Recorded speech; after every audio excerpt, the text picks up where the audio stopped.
P T I اسمبلیوں سے استعفے یا boycott پر غور کیا جائے گا۔ چیئرمین پاکستان تحریک انصاف بیرسٹر گوہر خان نے فیصل آباد انسداد دہشت گردی عدالت کے گزشتہ روز کے فیصلے پر رد عمل ظاہر کرتے ہوئے کہا کہ اس فیصلے سے پارٹی کو دھچکا لگا ہے۔ انہوں نے کہا کہ پی ٹی آئی اسمبلیوں سے استعفے دینے یا بائیکاٹ پر غور کرے گی۔ بیرسٹر گوہر نے کہا کہ اس سے قبل ہی پارٹی کی 77 نشستیں چھین لی گئی تھیں۔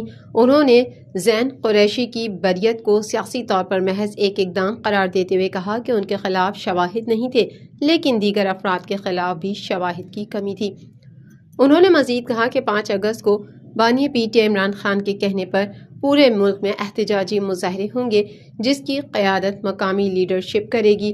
بیرسٹر گوہر نے کہا کہ احتجاج پرامن ہوگا اور وہ خود بنیر جا کر مظاہرے کی قیادت کریں گے، جبکہ وزیر اعلیٰ خیبر پختونخوا علی امین گنڈاپور اور محمود خان اچکزئی بھی اپنے اپنے علاقوں میں مظاہروں کی قیادت کریں گے۔ واضح رہے کہ گزشتہ روز فیصل آباد کی انسداد دہشت گردی عدالت نے 9 مئی کے واقعات کے حوالے سے پی ٹی آئی کی مرکزی قیادت کو 10 سال قید کی سزائیں سنائی تھیں، جس کے بعد پی ٹی آئی نے ان سزاؤں کو ہائی کورٹ میں چیلنج کرنے کا اعلان کیا تھا۔